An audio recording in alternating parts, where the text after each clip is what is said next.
She met him when she was 17. His name was Emmanuel. He sat 2 rows behind her in class, always tapping his pen, always smiling like he knew a secret about life. One afternoon, he walked her home. That walk became a habit. The habit became a bond. And the bond became love. They were young, carefree, certain the world would wait for them. Emmanuel promised her everything. "I'll marry you," he said one evening, "even if it takes years." She believed him, because first love always feels eternal. But life arrived early. Emmanuel's family moved away. Letters replaced conversations. Phone calls replaced touch. Then silence replaced everything. No goodbye, no explanation, just absence. She waited. Weeks turned into months, months into years. Eventually, she stopped waiting. Not because she stopped loving him, but because loving him began to hurt too much. She married someone else, a good man, a kind man. She built a life. But some nights when the house was quiet, she wondered what became of her first love. She never asked. Some questions feel safer unanswered. 25 years later, she became a nurse. She had learned how to stay calm around pain, how to smile through grief, how to say goodbye without breaking, or so she thought. One evening, she was assigned a new patient. Room 417, terminal illness, late stage. She pushed the door open and froze. It was Emmanuel, older, thinner, weaker, but the same eyes.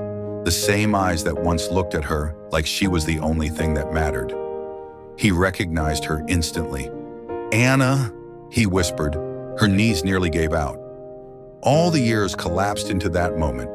They spoke carefully at first, about small things, about weather, about work, avoiding the past like a fragile glass that might shatter if touched. Finally, Emmanuel spoke. "I looked for you," he said softly, "after I left." Her breath caught. "My mother was sick," he continued. "I had to go. I didn't know how to explain."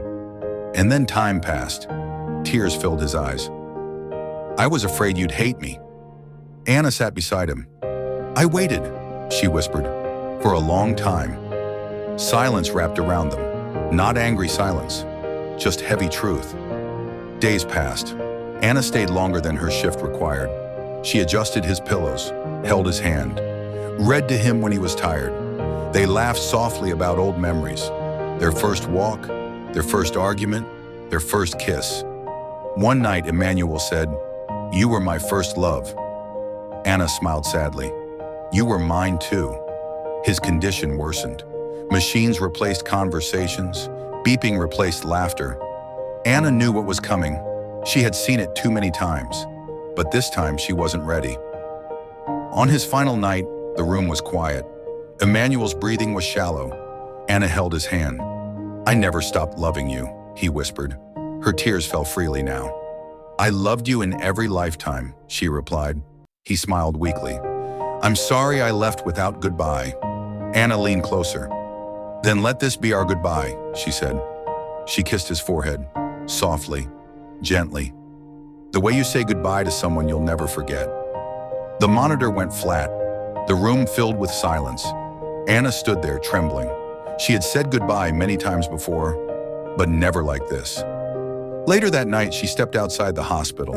The sky was dark, stars scattered like memories. She breathed deeply.